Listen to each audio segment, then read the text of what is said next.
Right. Well, we want to kick off this new year by hopefully helping you discover a better tomorrow. So this is the time of year when people are oftentimes make what we call New Year's resolutions, right? New Year's resolutions, those are things that some people make, like me and you. Sometimes in the past, perhaps you've done it this year, perhaps you've done it before.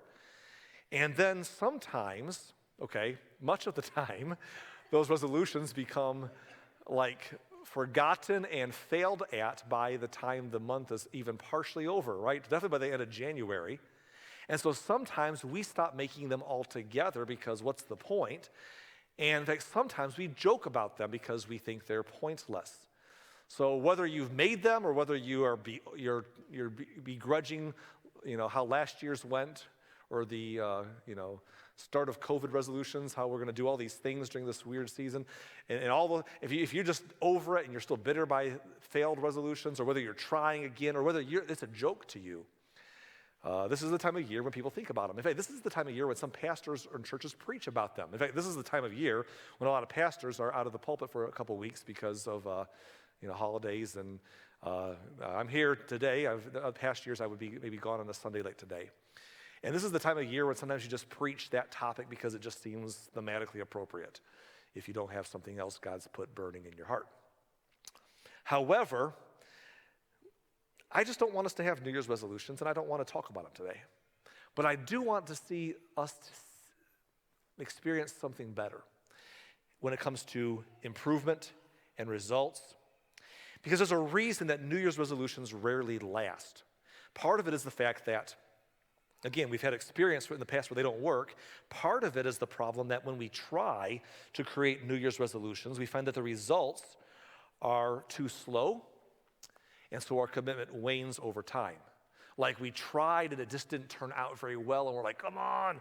And so we lose our hope.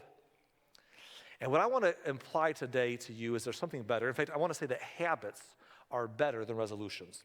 So here's what we want to do for the next couple of weeks. I don't want us just to brush over. I don't want you to go home and say, it's a new year, I'm going to do better. And then as if somehow just resolving to do better always works out, because we know something. If it was that much easier to do better, we wouldn't be making resolutions, right? If there was things in our life that we regret because they weren't what we hoped they would be, and it was as simple as just saying, I resolved to do better, we wouldn't have to resolve to do better. We would have already done better by now. The reason it's a struggle is because it's hard. And so I don't want you to just come into a new year saying, let's give it another whirl, and then by the end of January, that's over. Nor do I want to take a sermon to do that. What I want to do is take the month of January to pave out a better way for you and me to have a better tomorrow. And it's much bigger than short-term resolutions. It's something much deeper than that and such more practical than that. And so we're going to take a few weeks to do that. And what I want to do with these few weeks is inspire you to take some steps that will improve your future in whatever areas that you feel you need to see change or growth or better results. And at the same time, I want to take the end of each service to remind you that while you strive to be that person, that God loves you as you are. He loves you, and that is a whole separate conversation. Don't mix in your religion, don't mix the challenge to live better, do better, and have better results. Don't mix that with the idea of God's favor or love being dependent on that God just loves you. And I want to leave us with that every week. But I want to, in the meantime, challenge us to have better long-term gains and results in our personal lives. And so that's what we're going to do for a little bit here. I mentioned the word habits because habits are better than resolutions. What's a habit? A habit really ultimately is an automated choice. It's a choice that you make to become automated, or to define it on screen. A habit is a routine of behavior that is regularly repeated or repeated regularly and tends to occur subconsciously. Think about that for a minute. It's a routine of behavior that is repeated regularly and tends to occur subconsciously, to the point where eventually you subconsciously do it. You just do it because now it's just part of your routine, and you don't even think about it anymore. Because before you subconsciously did it, that's the habit, You repeated it regularly till it got to that point. It became a routine of behavior. So to toss an illustration out in my personal life in our home for your scrutiny, or hopefully not. So for many years of marriage, I have my own habits and routines, but there's some things I never did. I'm very picky about certain things. I've always been picky about which way the toilet paper dispenser. You're supposed to roll the toilet paper dispenser down away from the wall, not against the wall. That's ridiculous because it's touching the wall. The wall's gross. Get it away from the wall. No, get away from the wall. That's what you do. And so, and the toothpaste should be squeezed from the bottom, but I've almost given up on that. And toilet seats should not only be down, but the lid should be down. And clothes should not be left on the floor. Who leaves it? Guys, who put your clothes on the floor and put them away? My goodness. Anyhow, but one thing I never did for years and years and years in marriage is I never made the bed. That's just something that with our work schedules and early on in our marriage and Michelle just did that and I never thought about it. As a teenager, I probably did. I think my mom had to threaten me 10 or 12,000 times, but I think I did a few times. But in marriage, I just never did. And so it's just something Michelle made her routine. I never did for years. And in fact, if she didn't for some reason on one day, it just didn't happen because I didn't do it. It's just like, whatever. And so, but a couple of years back or so, I decided, you know what, with our life, and things have changed, this needs to be my new job. I mean, I can do more than, take my turns with the laundry and pick my clothes. I can make the bed. I can be my new thing. Now, in my defense for not doing it before, part of the reason why I didn't do it before is because husbands sometimes want to help, but we don't like the fact that you have to do the job, you got to do it a certain way. Like, I'm folding the clothes my way, not your way, or I'll fold them, but don't tell me how to fold them, And so the bed was daunting to me because it was making the bed that simple, but it's all the extra pillows and fluffy things on top. Our bed is like Mount Kilimanjaro up there or something like that, And it's like, I don't even know what to do with that mess. So then I can't recreate this artwork on top of the bed. I have to make the bed, but then I need to take a picture and memorize it or something. So I decided I'm going to do it. I'm going to learn it. I'm going to figure out how this all goes. And so I started doing it. And at first it was just a new thing. How do you build Mount Kilimanjaro? And I step back and look at it. Okay, that's okay. And I did it. And I did it the next day. And I had to, that's right, I need to do that. But I started putting it into my rhythms. Now I'll tell you something. This morning, or if you go to my room right now, our bed is made. And I made it. But don't ask me when I made it today. It just happened somewhere in my routine this morning because it just kind of stacks in when you get up and you take a shower, hopefully most people do. Take a shower and comb your hair and do the things to look amazing. You can say amen if you want to, that's okay. But on the process of getting ready, somewhere in that process is I just make the bed. And I can't tell you when I do it. It just happens. It's subconscious at this point. It's just a habit. Because habit becomes something you subconsciously begins to occur after you repeat it regularly as a routine of behavior. And I want to talk a little bit about something that's better than resolutions, and that is that's even hard because you just can't say, I resolve to have better habits. There's a system. We'll talk about that. But for today, success on this holiday weekend, what I want to say is this. Success is the product of daily habits. Success is the product of daily habits, not once-in-a-lifetime decisions or resolutions or transformations. Everyone wants to be an overnight success, right? That's what we want. We want overnight money. Like my mom for years was talking about how she was going to get a Publishers Clearinghouse money in the mail. Any day, Ed McMahon was going to knock on the door and bring her the Publishers Clearinghouse. Never happened, but we always were waiting for it. We all want to get wealthy overnight. We all want to become, YouTube star, famous over just one viral video, and we want to be some business to boom, and I'd like to just find that fad diet that's just going to rip off all the extra pounds and put me in great shape, and we just want the overnight success.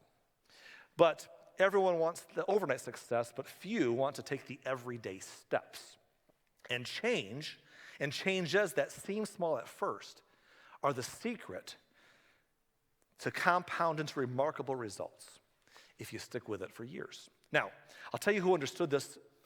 It's throughout Scripture, just almost as an understood thing. In fact, I think it was easier to understand in ancient culture before our modern microwave day and age, to be honest. We're instant gratification day and age.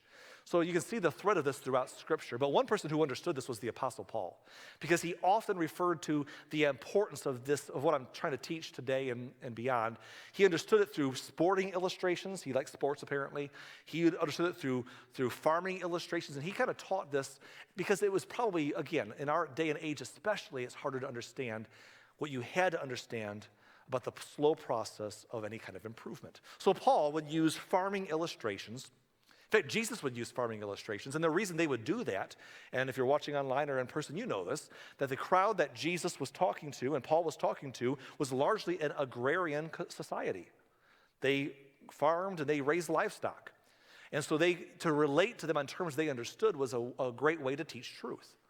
And so when Paul taught farming illustrations, one of the things he often referred to was this natural spiritual law called the law of sowing and reaping. The law of sowing and reaping. And again, the crowd there would understand that as an agrarian culture. They would understand the idea of farming and how if you sow seed in the field, you would eventually reap it. And so he taught this throughout. I mean, Corinthians, he talks about it about how that works in our generosity. He talks about it in multiple books of his writing. But the idea was this, that especially back in those days, to reap a harvest, you had to first go out to the ground. You had to till the ground. And it was a process without modern equipment. You had to till the ground and till the ground and till the ground some more. And then you had to go out and sow the seed, and you had to sow a lot of seed over a lot of area. And then if the weather didn't cooperate, you had to make sure you had watered the ground. You had to weed the ground. And it's this process of tilling and sowing and watering and weed that would take place over a long period of time with no crops to show for it. Nothing in your kitchen to eat because of it.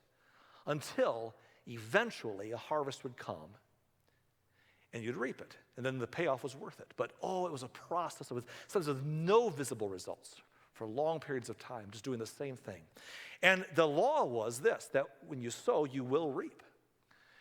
That's a natural, not just a natural, but a spiritual law that Paul taught works in God's economy. That when we sow things in life, and sow things and till and sow and water and weed and wait, we reap them. And so he uses this illustration in multiple places for multiple themes. One of them is in the book of Galatians, and in chapter 6 and verse 7, Paul says this. He says, "Do not be deceived. God cannot be mocked." And I'm going to pause there and say, don't deceive yourself. There's no trick around this. God's laws, what God says will be. He won't be mocked. He won't be proven wrong. In other words, if God says this is a spiritual law, you can count on it. As much as the law of gravity and the law of thermodynamics, God's laws will be true. He cannot be mocked. And he refers to which law he's referring to. Once again, he used this one often. A man reaps what he sows. A person reaps what they sow. The idea that what we do will eventually produce an outcome. And he goes on to explain in verse 8, he says this, whoever sows to please their flesh, from the flesh will reap destruction. And of course, we in the church world, you use terms like sin. Bottom line, anything that we do that we shouldn't do, whether it's harmful to other people or to ourselves, that we ought not do, the things that we do to please our flesh, that we get caught up in life, those things that we sow to please our flesh, oftentimes will have no immediate consequences. In fact, that's the thing about them, is we can do it sometimes, but you don't reap for a long time. That's the whole thing about the law of sowing and reaping. You reap what you sow, but you don't reap it right away. It's why many people make bad decisions in life. They make bad decisions because when I can make choices in life and there's no immediate consequences for my decisions, I can make some bad behavior and hey, I don't get busted. I can eat poorly and hey, I don't look any different. I can look at something I shouldn't look at and hey, no one caught me. I can neglect a relationship and hey, it's still hanging in there. Sometimes I can make bad decisions and there's no consequence. And so we think, what's the big deal? God don't care, no one cares, it's no big deal. But Paul's saying God's laws won't be mocked. What will happen is at some point you reap what you sow. But there's a lot of Tilling, sowing, waiting, weeding, watering, waiting, before that happens. But don't be fooled. Don't be deceived, he said, right? God is not mocked, can't be mocked. You sow to your flesh, from the flesh you reap destruction. Whoever sows to please the Spirit, from the Spirit will reap eternal life, which brings us, there's the negative side and the positive side. I don't want you to miss that. In fact, the reason we turned to Galatians in the first place today, this is so important, the reason we came to this particular story where Paul uses this common illustration he used many times is I wanted you to see the context, not just the negative, but the positive context, specifically in what he says in verse 9. In verse 9, Paul explains, let us not become weary in doing good. The positive side. Don't become weary in doing good. We all do. Because at some point, doing good is like the opposite of doing bad. You do something bad, and it's like, hey, there's no consequences. I did something wrong, but hey, nothing happened. It doesn't matter if I cheat on that, if I fudge this over here, because nothing happened. So we make bad decisions because there's no bad consequences right away, but eventually we reap them. And likewise with good, when we do the good things, there's no immediately good consequences. And we're like, man, I did the good thing and nothing paid off. I did something nice for my spouse for a change, and we don't have a perfect marriage all of a sudden magically, so that didn't work. And I ate good today, and so then but I'm suddenly not thin, so that didn't work. And I tried to be honest, and we just try, and there's no immediate gratification. And Paul says, let's not become weary in doing good, because he said, for at the proper time, there's a time, this is the law of sowing and reaping, in time, we will reap a harvest. Okay? We will reap a harvest, but here's the catch. If we do not give up. What he's saying is this. Whether it's the bad or the good, when you're doing something, you can expect that there's an outcome, but it's delayed. And so you can't become weary in doing the good things just because there's not a payoff, because at the proper time, the harvest is reaped. It always is. But it's only reaped if we do not give up along the way, if we do not become weary in doing good. Such an important verse. You got to write it down. You got to memorize it. You got to put it someplace so you won't forget it. Let's all right now out loud read it together. Ready? Let us not become weary in doing good. For at the proper time, we will reap a harvest if we do not give up. Paul is speaking this is a great assessment of this spiritual natural law. Let's read it one more time. Ready? Let us not become weary in doing good. For at the proper time, we will reap a harvest if we do not give up. Boy, that's big. The idea is that a lot of sowing and watering and tilling and waiting and weeding and waiting some more happens before the reaping. But when the reaping happens, the payoff is worth it. Or if it's bad sowing, the payoff is never worth it. And this is true in almost every area of life. And there's a term people use in describing this in a modern context. They call it measuring what is a lagging measure. A lagging measure is when you measure something to see how it's going, but you're measuring an outcome that's not based upon what you're doing right now, but what's been done beforehand, and those things you did beforehand have a lagging result, and there's a lagging measure. So for example, let me put it this way. Your outcomes are a lagging measure of your habits. Your outcomes are a lagging measure. You do things for a while, and eventually there's a way you can measure what you've been doing. Not what you're doing today, but what you've been doing is a lagging measure. You're today reaping not what you're doing today, but what you've been sowing all along. If you've been sowing bad all along, Paul said, you will reap, and that reaping will be a measure of what you've been doing, but not what you're necessarily doing today. And if you do the right thing, if you sow good along the way, that lagging measure will show what you've been doing, not necessarily what you're doing today, but what you've been doing. Your outcomes are a lagging measure of your habits. So practically speaking, let's make this practical. Your net worth is a lagging measure of your financial habits, right?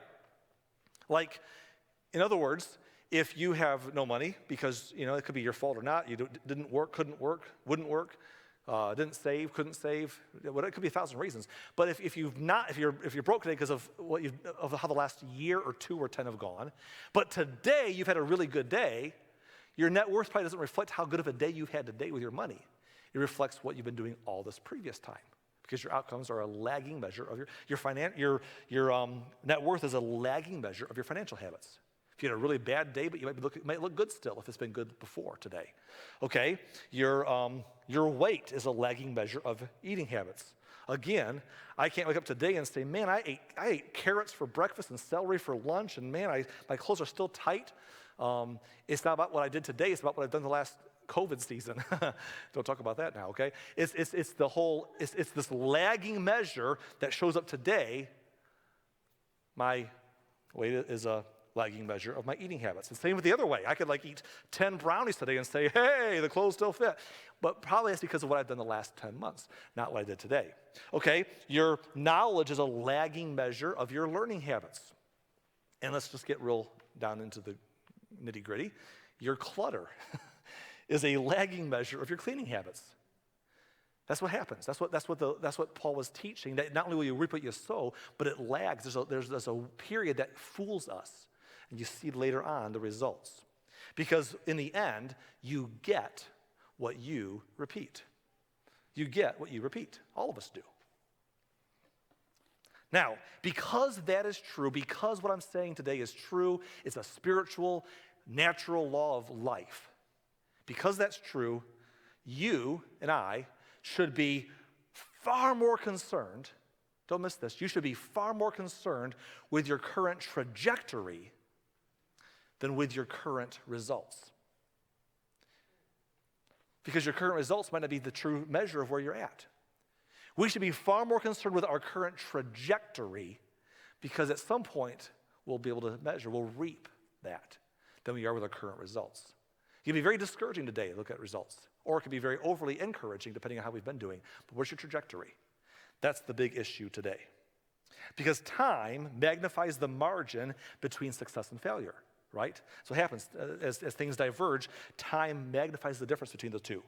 So time will multiply whatever you feed it. So good habits will make time your ally, and bad habits will make time your enemy. Ultimately, it is your commitment to the process that will determine your progress. And that's how things work. Now, I'm trying to set that up. I wanted to give you a practical illustration, and I will in just a moment here. Most of us understand how money works with compound interest. You may understand it through personal experience. Like, if you ever had a credit card debt, credit card's a great example of high interest rates. What's depressing about compound interest when it works against you is you could buy something. By the time you eventually make your minimum payments and pay it off, you're like, how much did I actually pay for this thing? What in the world, That's compound interest. It's amazing how bad because it adds and it adds, and it just is because. And same with people who make money. They invest their money into mutual funds or ETFs or something, and it earns them interest. Sometimes it's the compound interest where you earn money and that's interest, and then you have a bigger amount now, and then that bigger amount earns interest, and it compounds, and it's amazing how the trajectory kind of just arcs up. And in fact, Albert Einstein once said, or allegedly, I wasn't there, he allegedly said that the eighth wonder of the world is compound interest, right? So here's what I'm saying this for. Habits are the compound interest of self-improvement.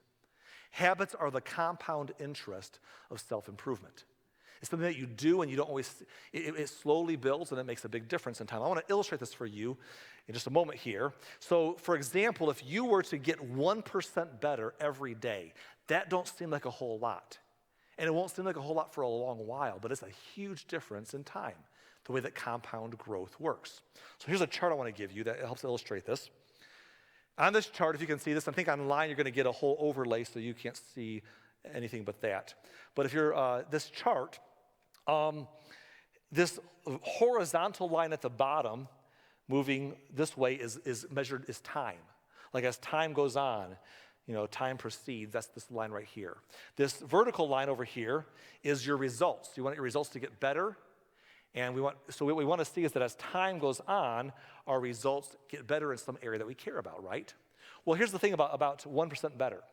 If this dotted line right here is how you're doing currently and nothing changes, over time you won't get any better. It's just the same thing. You're better than the bottom, but you're just not improving at all. But if you were to either get 1% worse or 1% better every day, the way that compound growth works is not a straight line.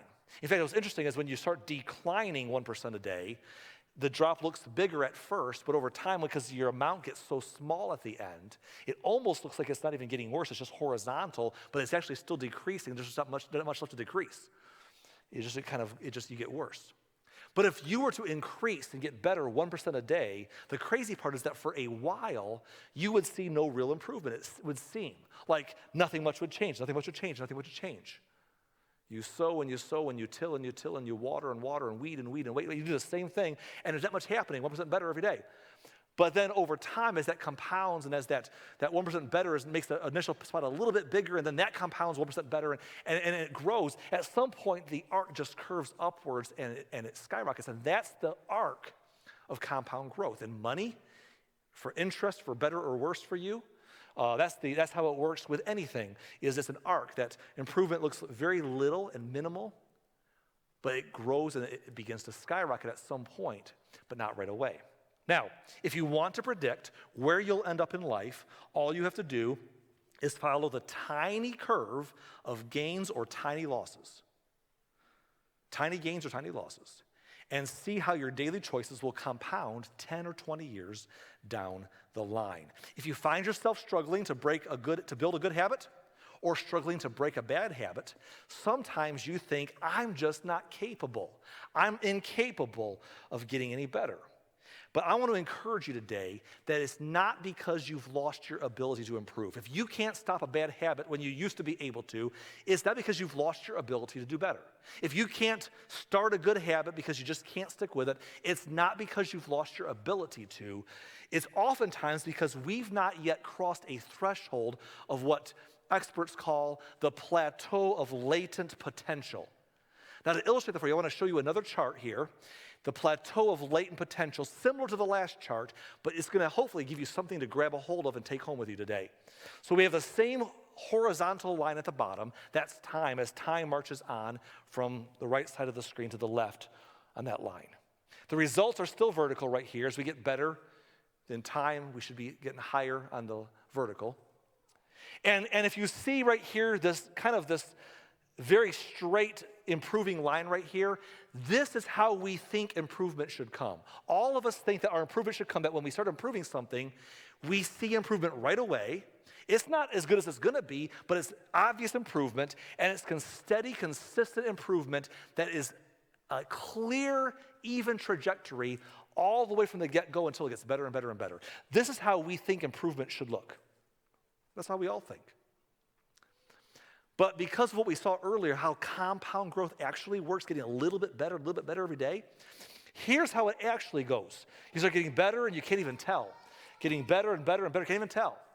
And all of a sudden there's a little bit of visible improvement, but it's way below what you think should be happening. And a little bit better until the compound growth starts curving your way, and then all of a sudden later it eventually arcs right up. And this is important for a lot of reasons. Because small changes in our lives, small changes often appear to make no difference until you cross a critical threshold. The most powerful outcomes of any compounding process are always delayed. They're always delayed. And that's why in life we have to be patient. Don't we hate the word patient? Like they say, never pray for patience. Because if you did pray for you, like, God, give me patience and please hurry. I hate it. But it's why we have to be patient, because actual improvement doesn't work the way we think it should look like this. But it usually looks like almost nothing, slight improvement until the compounding effect arcs up and we pass the critical threshold.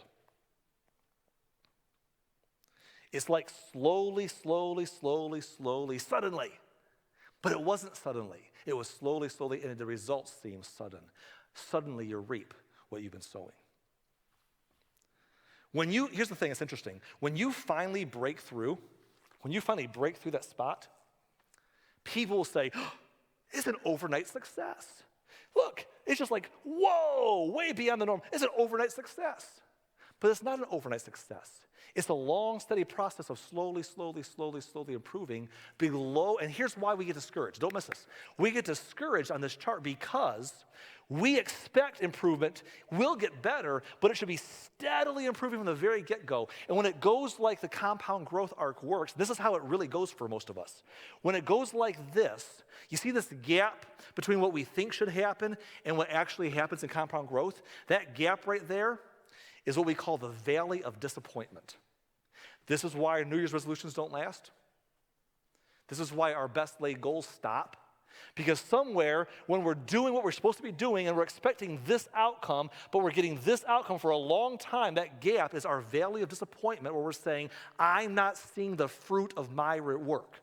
I'm not seeing the results that I should be seeing. It's not working. I'm not cut out for this. I can't do it. This isn't true. It doesn't pay off. It's all a lie. Whatever we tell ourselves, we lose hope during the valley of disappointment but before we get to where we think we should get to for a long while. It's called the plateau of latent potential, and it's discouraging. But breakthrough moments are often the result of many previous actions which build up the potential required to unleash a major change. And when it finally happens, people will say, overnight success, but it wasn't. It was a person who persevered during the valley of disappointment. It's a person who did not become weary in doing good, Paul said. Because at the proper time, we reap a harvest if we do not give up in the valley of disappointment. And this is what happens to most of us. It happens to me, it happens to all of us. Is it's like, I don't see what, it should be doing better than it's doing. And so we stop. There's an old maxim, I don't know where it came from, but it's so good. I want you to remember it. So I'm going to put it on the screen here. That people tend to overestimate what can be done in 1 year and to underestimate what can be done in 5 or 10 years. We think there's a lot of things, if I should be able to do this fast. And again, when Paul taught those illustrations to the people back then, they understood in that agrarian culture the idea of steady and waiting and waiting for delayed results. But we live in microwave time.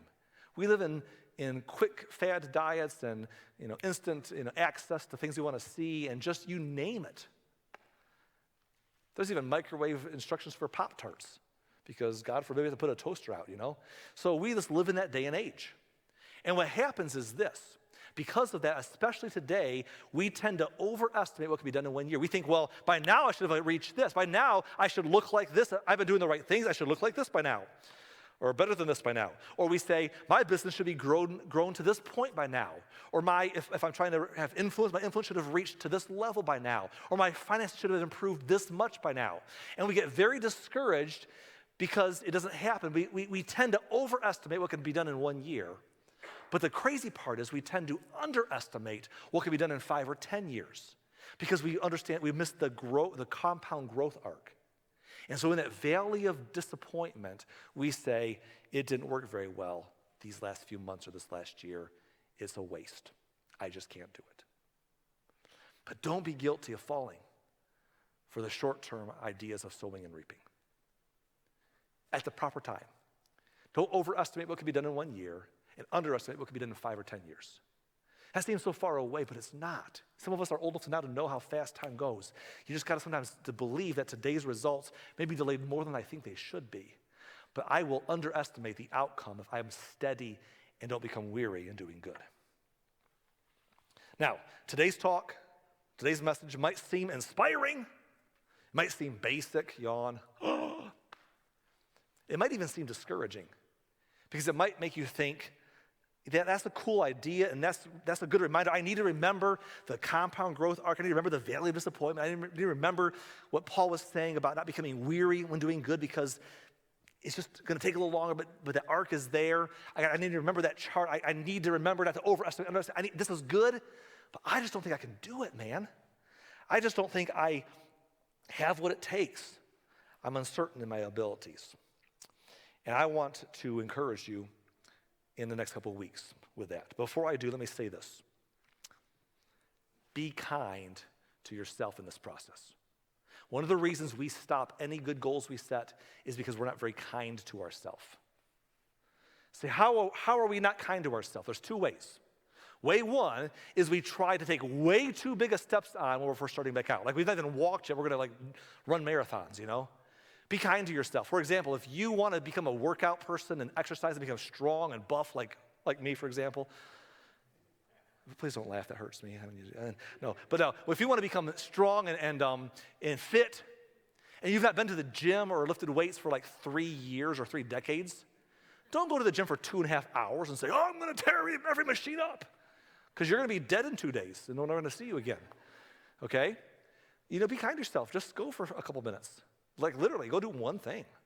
Be kind to yourself. Take small steps. I'm going to run a marathon. If you walked from your couch upstairs without getting winded, maybe just go around the block, going to radically change your whole diet. You've been eating, Christmas cookies all 2 weeks now. You're going to eat only kale today. That's disgusting, by the way. But be kind to yourself. Listen, it's the whole idea of that 1% improvement is that compound growth happens through the key is not big steps. The key is consistent little steps. Be kind to yourself. Give yourself small steps. Don't worry that it's too small, it's embarrassing. No. Small steps consistently done will outdo whatever we expect over the long run. Be kind to yourself. Also, when you fail, and you and I will fail, because I fail, we all fail, be kind to yourself and don't say, I just can't do it. I just can't overcome that bad habit. I just can't do those good things. I'm not cut out for that scene. I just can't do it. No, be kind to yourself. All of us will stumble along the way. But the secret is to say it's okay, because you just get back up and keep taking the small steps all over again. In fact, 1,000 years before Paul said the law of sowing and reaping to his audience and told them to hang in there. About 1,000 years earlier, King Solomon, the one a wise king, once wrote in Proverbs 24:16, he said, the godly may trip 7 times, but they will get up again. But one disaster is enough to overthrow the wicked. In other words, what he's saying is this. It takes one thing going wrong for some people to say, I'm done. I tried and I couldn't cut it. I tried to be a better person I couldn't be. I tried to stop that bad behavior, but that's who I am. I try to do the good thing, but I just don't fit into that scene. I can't do it. One disaster, I'm done, I'm over, I'm quit. I throw in the towel, I'm not even trying anymore.